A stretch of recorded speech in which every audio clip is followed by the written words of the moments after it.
in our modern mind, we perceive time as something that is an infinite progress into the future, an arrow pressing forward. Or this is all towards the end times, if we think in the other way, that there is a beginning and end. And so this is all working itself towards a big finale, a big eschaton. But what if, instead, we paid attention to how the ancients thought of time? And in that we might notice that the subject of when or what time is truly a boundless well of wonderment that we would otherwise ignore or neglect this very phenomena that is at the center of the human condition. There are many ways to go about this conversation, how to distill wisdom from the ancients in relation to the subject. But today, we're focusing on the deities of time. And through comparing them throughout mythology, what we can distill from this greater conversation. But this can get messy. So we're going to give ourselves some framing, give ourselves some different terminology in order to be able to better interpret the general mess of the ancient mythological past. These terms are Chronos, Kairos, and Aion.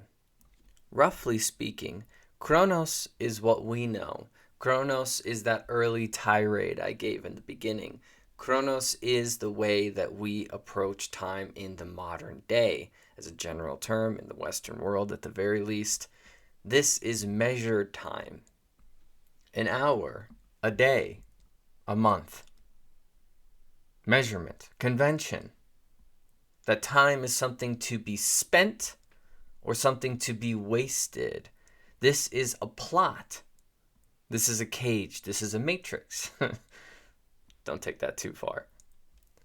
A materialistic, physical science kind of orientation towards time. This is also tied to death, anxiety,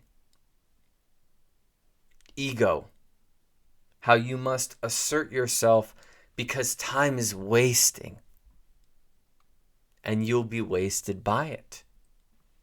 Moving quickly and speaking generally, next is Kairos. And Kairos is archetypally informed time.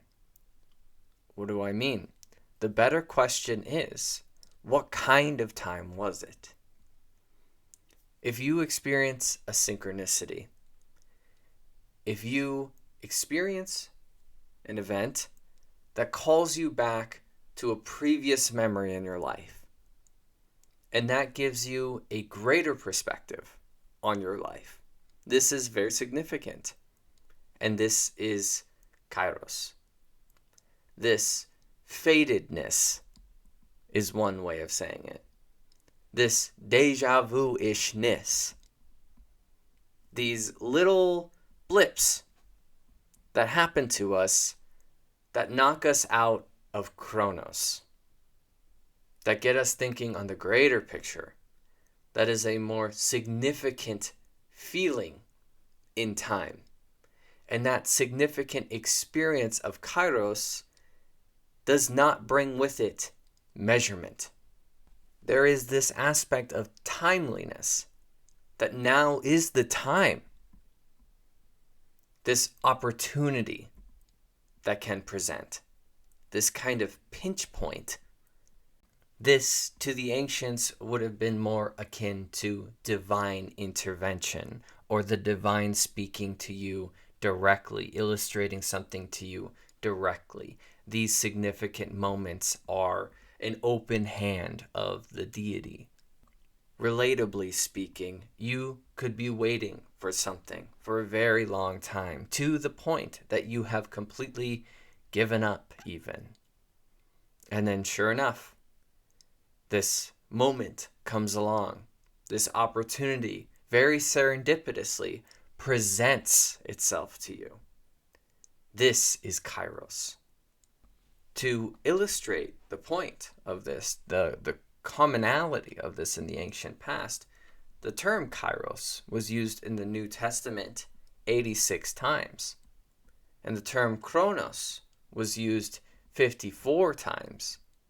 So you can see the distinction in using a different word for time and the meaning of that different use of terminology. And then there is the Aion. This is unbounded, eternal time. This is most commonly depicted as a circle, whether Ouroboros or the wheel of the zodiac. This will get a lot of dedication in the next session, but for our purposes here, eternity, the seasons of it all, that which is well beyond measurement, that which is well beyond nexus point and is the totality of existence. If Chronos is ego and Kairos is the nature of the soul, then Aeonic time is the self with a capital S, is God or Brahman or that which is beyond everything. So let's look to the mythology of this Greek terminology in order to get a better framing of how these are depicted. Chronos is easily the most well known, the one who overtook Uranus in the beginning, who became the new modus operandi of the universe. Chronos would do anything to defend his throne, was told one of his children will take him over, and so he eats his children. This is clearly egoic. I must defend my time. You see, this is very evocative of the most power-hungry of characters. Certainly emblematic of our time in history, or many times in history, to be fair. But of course, Chronos will be dethroned as the story continues. Chronos is embodied by Saturn, rules Capricorn. Chronos, being Saturn, is often depicted bearing a scythe, slightly evoking the rings. Saturn, the planet, in the ancient understanding, was the antagonist to the sun. This many cycles away from us is the sun on this side, and that many cycles away from us on the opposite side is Saturn.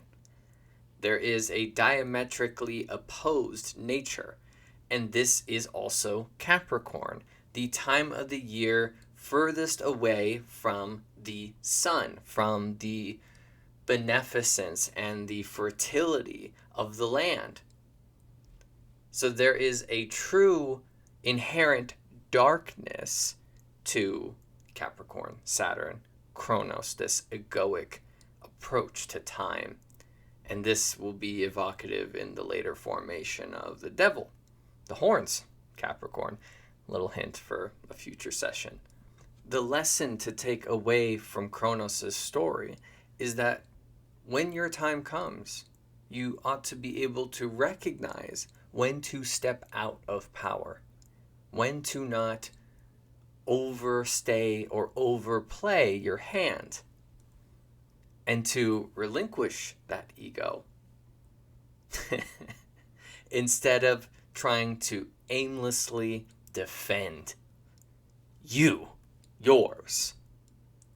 The positive end of the archetype of Saturn, Chronos, is that this is a great teacher.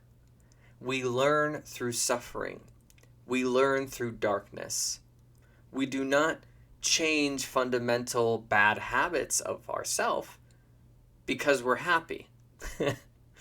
We change because the darkness takes us over. This evokes the Saturn return, the dark night of the soul.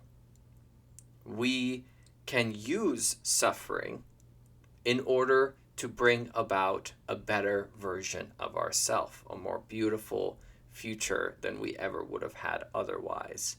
The cycle of Saturn is the cycle of our own detriment and our own potential becoming.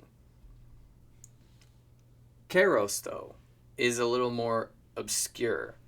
Kairos is believed to go back etymologically to the arrow. And this evokes that moment in the hunt where it is most opportune to be able to make the kill. This right moment that arises, this critical or potentially dangerous moment, the favorable time to do so. There might be a long history of oppression in an ancient nation. And now the time comes that the people can represent their earnest hearts, that they can forge a better world beyond. The time is now. But it's not always the time. This Kairos is opportunity, as mentioned before. This will become embodied in a number of different characters: Tempest, Ocasio, Fortuna.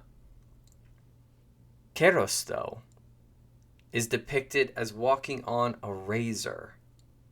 This sharp edge, this fleeting instant. The allegory here is great.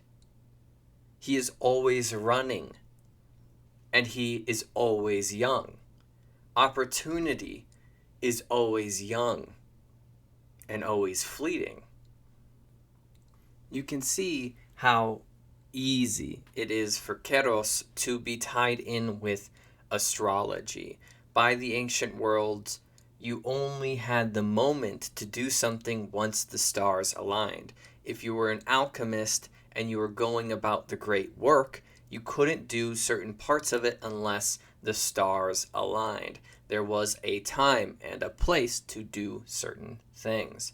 So in this way, astrology is already playing its hand into the concept of time, and very naturally so. There is this aspect of Kairos that gives very readily to the idea of fate. The fate, or the fates, since we're in Greece, the morai, and how this soul time, as spoken, is very tied to one's lot. And that's exactly what the morai are.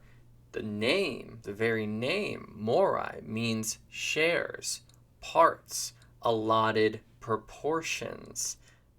There is Clotho, the spinner, Lachesis, the one who gives the lots. And then there is Anthropos, she who cannot be turned and she who cuts it short. The past, the present, and the future. The fates intervening in the lives of mankind. Each, past, present, future, the one who deals in death, each handing out the lots, each having their role in this. There is no mistake in the ancient past. The fates, or the bringer of fates, come from the skies. This is the stars. The stars in their rotation, bringing things about. Everything is on a cycle. And so when that cycle hits a very particular moment in its cycle, great. And just like you have a cycle. And once you reach that moment, the fates cut your cord. So in the very mention of Kairos, it really starts to beckon the greater question, philosophy of time in the ancient past. If karma is real, if you see that evil deeds are punished by the greater universe, this is because of the fates or the cycles of time. What goes around comes around, kind of a thing. The laws of necessity, and that is the mother of the Morai. Necessity, compulsion, inevitability. Their mother is Ananke, that which was before it all. And this is what teases us towards the Aion. And Aion is a deity personified, because Ananke is not nearly as popular, generally relegated to Orphism. But Aion, as you can see, naked, or at least partially naked in his depictions, within the circle of the zodiac, cyclical time. In these depictions of eternity, it's all too common to see the snake, whether coiling around, eating its own tail. This shedding of the skin is a ready nature-made allegory for the transitioning of seasons. But time goes on. The snake, time goes on. But it shed that skin of that era, of that epoch, of that phase, that age, and continues onward. One Latin writer claims that this snake seen alongside Aion, or the snake eating its own tail as a motif, was the pre-Egyptian symbol for the year.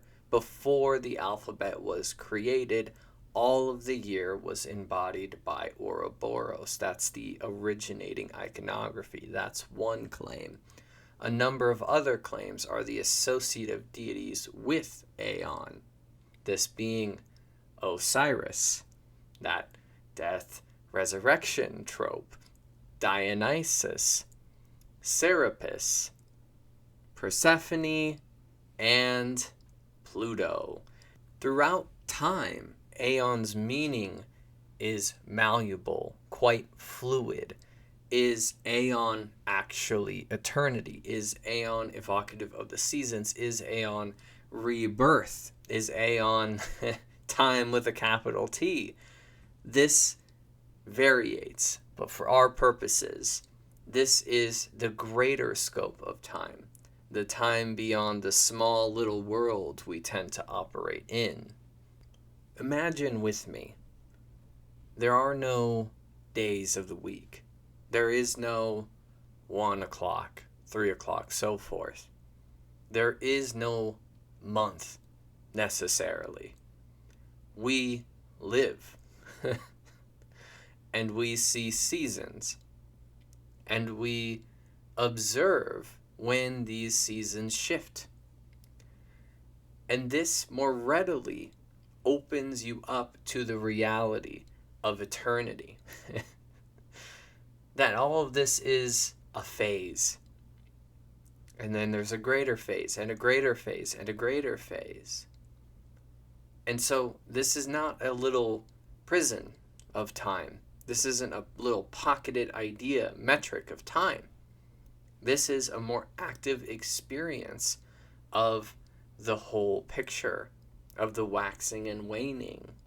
That is the nearest thing to your perception. How the crops come, how they go, when the animals are here, when they're not, when that moon is like that and when it isn't. The phases of it are much more apparent to you. And greater yet, the cosmic rhythms, this intrigue, substantial intrigue that has always been with us. These cosmic rhythms really bring our minds out to that greater clockwork, so to speak, that greater machination that is always happening and surrounding us, that also giving us a sense of time, but in this more dreaming sense of time that we're not quite used to. In this, the natural dilation and the natural constriction of time wouldn't be nearly as perceptible because it is a much more subjective phenomena. We can only measure those things off of our Chronos. I hope you get the drift of what I'm going for here. Time drags when you're looking at the clock.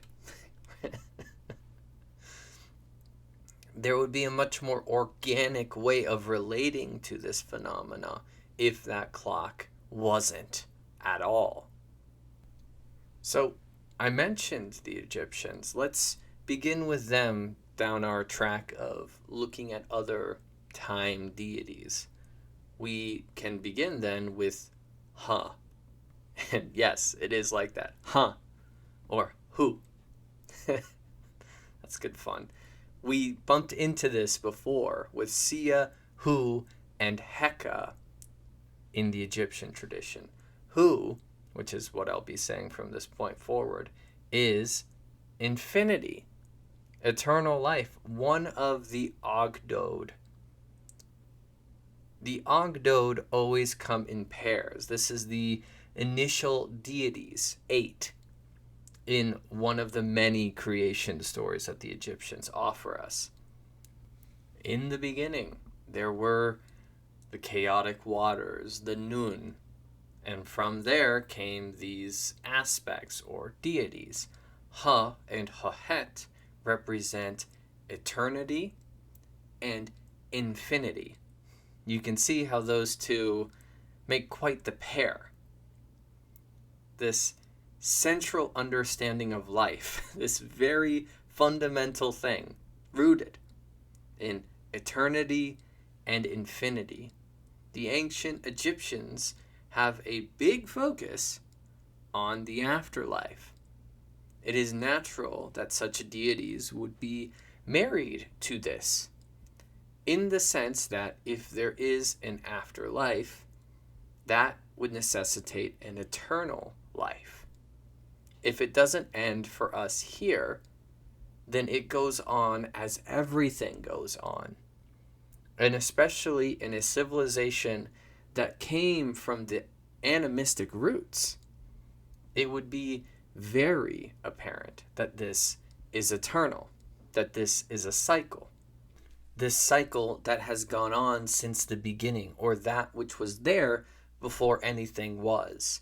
Ha and Hahet are the totality of potentiation. Distinct from the creator, Atom is the creator. So this gives some face that's shown on the waters of the deep. This waters of noon at the beginning of time that are embodied by the infinite and the eternal. Nonetheless, it's perfectly simple for us to see that this is a Aionic deity. Time deity, but more specifically, an Aionic time deity. Eternity will close itself into a loop, like a snake eating its own tail. This wheel, the cycle of it all. If we look elsewhere for some likened iconography, we can look to the annals of Hinduism and Buddhism and find the Kala Chakra, this cycle of time created by Brahman. But if we're in this philosophy, then we should acknowledge that time, life, and death are illusions given by the cycles of time. And this should be quite easy for us to parse out given our context so far. Life and death as illusions of time. This feeling, this angst, this seriousness of life is an illusion. In that it will continue.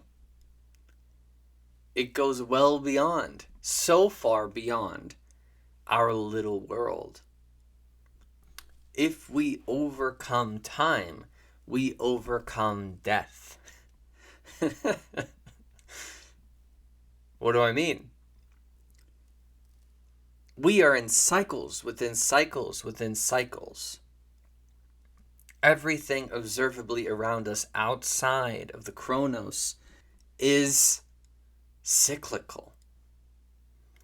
We are on a circle, in a circle, in a circle, in a circle.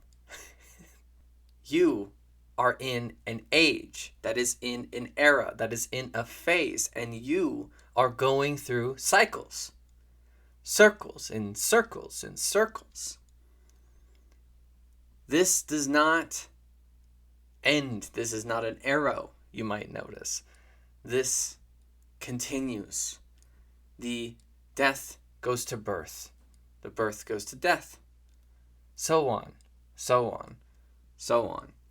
This is the wheel, and this is the framing. But this isn't the only way to approach the subject of time in Hinduism, certainly not. Kali comes to mind with immediacy, this embodiment of time as it devours all things. When we see cruelty allowed in this world, we hunger that they will be slayed, so to speak. And that's what Kali is. Kali is the slayer of demons. But this is doomsday as well. This is death. Everything will get swallowed up by time. And so it's odd, given our categorization, where we can somewhat see the Aionic, the eternal encroachment, and we can see the chronic, or the Chronos here. I would say in its attributions, in its aspects, Kali gives more to the Chronos affiliate, time. This lesson that can be learned from the darkness. But Kali springs from a very different source. Most accounts bring her back to Durga. So this is an extension of the mother, the great mother. And in comparative mythology, archetypally, this avatar of Durga that is Kali is the vengeful mother, the one who brings karma, the one who sets to balance and to restore. So we need a destroyer to bring a creation. Perhaps, though, a more undermentioned character would be a better fit for Chronos. And this is Kala, as opposed to Kali. Kala represents this march of time, this impermanence of everything. This force moves both creation and extinction. This march of time will eventually make something and will eventually destroy something. This Kala is a messenger of Yama, the god of death. As we can perceive it, we know that time goes on.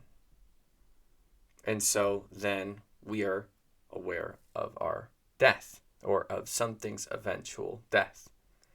This medium between those two things happening, our now and that eventual death, is Kala. Interestingly, Saturn is Shani in Sanskrit. And Saturn represents discipline, hard work, karma, limitations, lessons learned through life's experiences. So in this same way, in the same sort of representation, Saturn plays that Chronos bid, as it did. We have another figure here, though, a more Aionic figure, and this is Ananta, or Shisha. This is the seat of Vishnu, this snake. The name means he who remains. This celestial ocean, or this ocean of milk, Milky Way reference, that supports the universe. Shisha represents this cosmic balance and the fundamental of it all. You need the medium, you need the foundation for everything else to spring out from. In that same who kind of dialogue. This also, the serpent's body coiling, represents the cycles of time, the cyclical nature of creation, preservation, and dissolution. Shisha is the beginning and is the end, is a continuous line through it all, but in a curious way, has no beginning, but has an end, has a beginning and an end, neither beginning nor an end, and has a beginning and no end.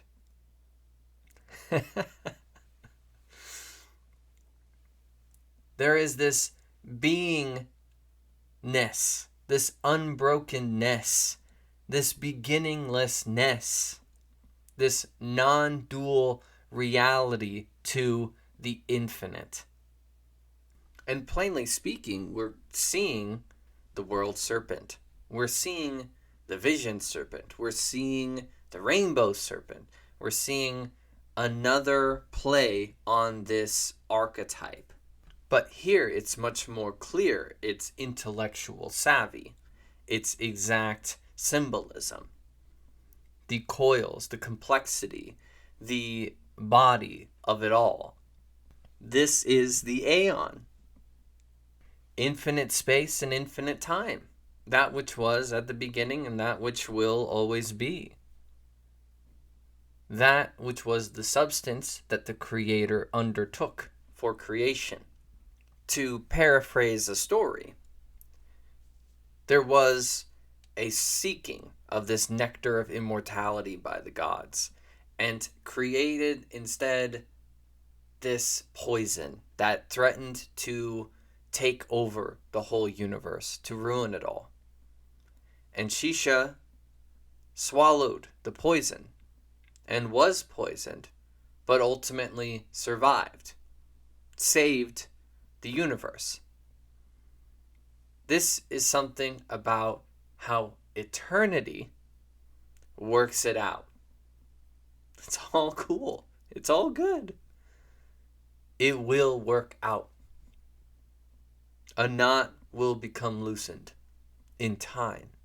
So Shisha, infinity, is the guardian of the cosmos, is the boundless nature of existence. And this analog goes to the world tree.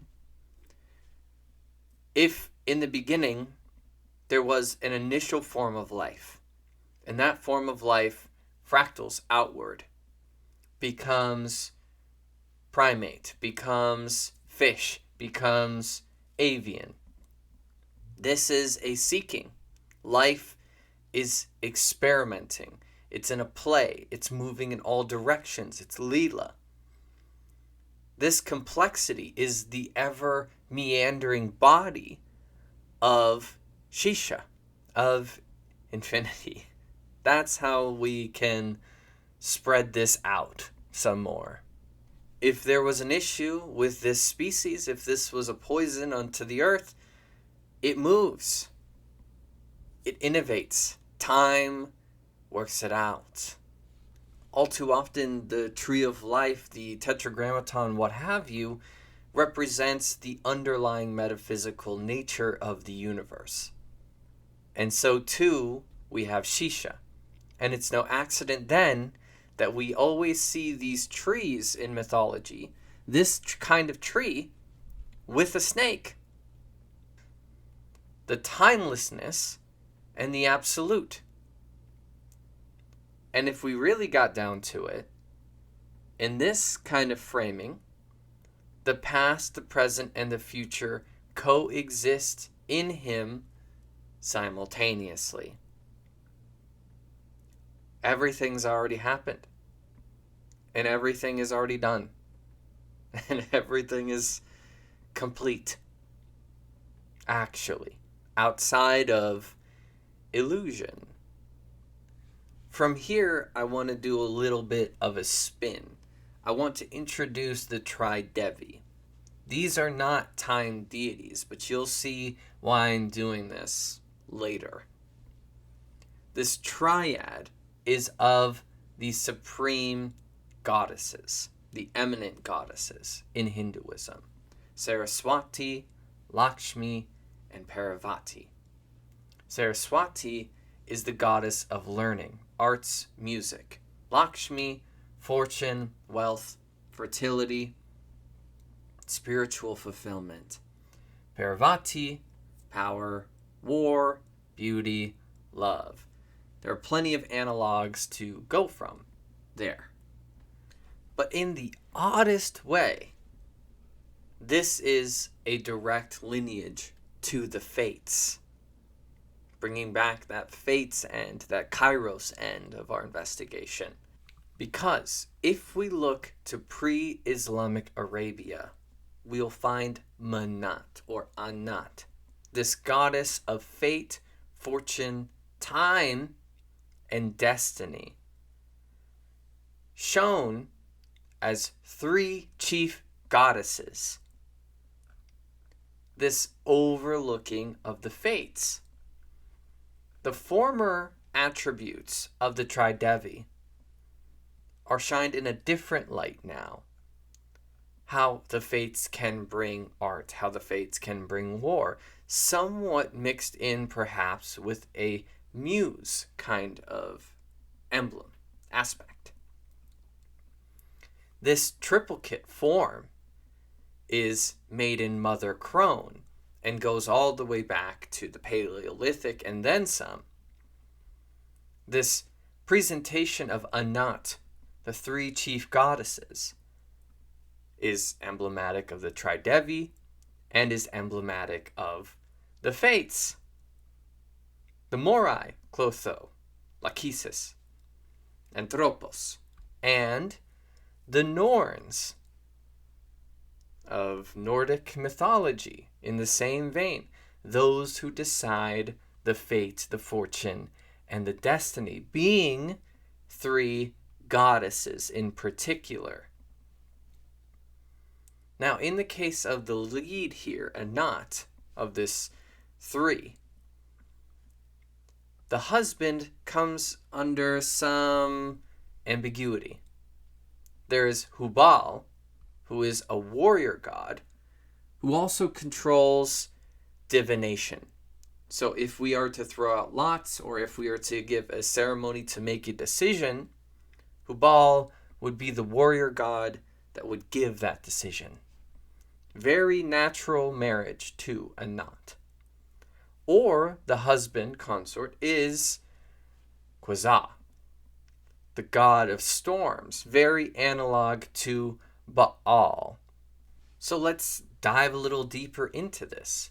The fates are either married to Hubal, and Hu is very kind of Hu-ish. You see, from Egypt, Hu of Hubal means spirit or God. And Baal, as we know, is Lord, master of spirit, Hubal. Or Quasah, the storm deity as mentioned, being that of the sky, married to the fates. Very astrological, don't you think? At large, Monat is the goddess of death as well. So there are many things happening here. There is Kairos, the bringer of fate. There is also the dread that comes with Chronos. So in this way, we are stripping the Aionic, the past, the present, and the future as a distinction, as a triplicate, is more of a Chronos framing of time. It's not a circle. It's not a snake. But this triplicate, as mentioned, has legs. It goes far. there of course are the depictions of Hecate. And when we get all the way to Rome, there are the Carmente. And this has a different kind of spin about it. There is one who is the goddess of the future, one who is the goddess of the past, and then there is Carmenta. This is the root of the term charm. Carmen means spell or song. This has a tie with the water nymphs. And as we know, with the Norns, they are at the well of Erd, or the well of all words. So in Rome, we're getting this nod of a different sort of interpretation, anciently speaking, of what the fates do. There is a poetry performed at springs, wells, and fountains in honoring of Carmenta. She is said to have invented the Roman alphabet. At the source of all words, the fates. As an analog to Hecate, we also have Janus, the name of the month of January.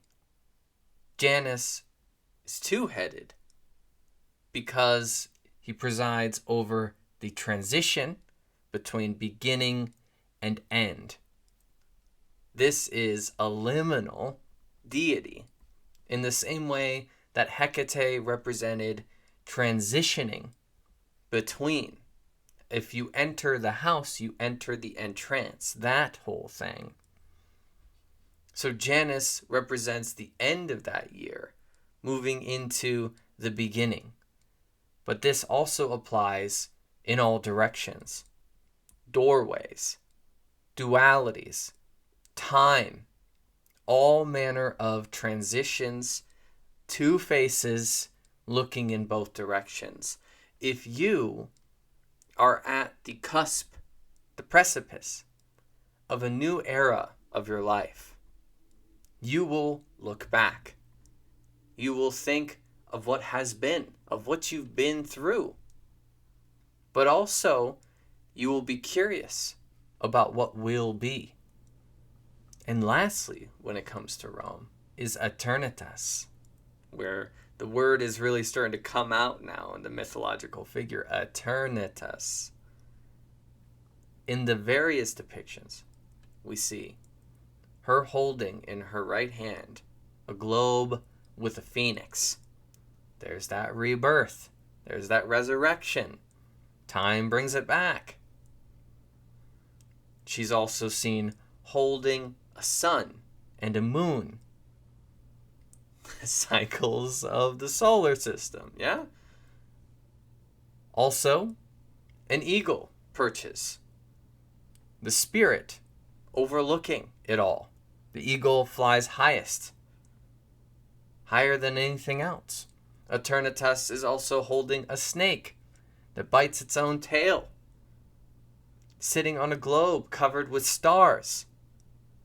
All of this is evoking Aion, is the eternity, is a compilation of the various symbols used to nod us towards a embodying of Aeonic time.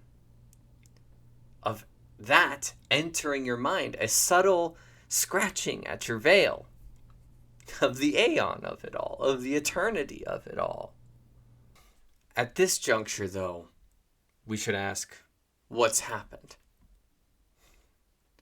How is it that we have lost this eternal time outside of ritual plant medicine? How is it that we have lost the idea of fate outside of looking into old novels or literature? How is it that we have been almost completely monopolized by Chronos? That we are stuck in this measured time, this frame of thinking? We are not going to be answering this today. It's just an honest ponderance. But of course, Christianity does have an implication here. The idea of time moving to an end is not a circle. And that eschatology, introduced from Zoroastrianism, will have long legs in the moving centuries. And by the time science comes about, this way of approaching, this arrow way of thinking about time, is retained. These cycles are lost from this dominance of Christianity and then dominance of science over the secular world. That is the easy way of putting it. But then there's also humanity's will to continuously create ever finer and finer and finer ways to measure time. Devices as they are invented and time zones as they are standardized. Each of these moments of history represent us trying to nail down the snake. Maybe we prefer our closed system. Maybe we prefer this small room, because the alternative is an oceanic feeling. It reintroduces that great uncertainty of it all, that wonderment of it all. And that might not be what we're comfortable with anymore.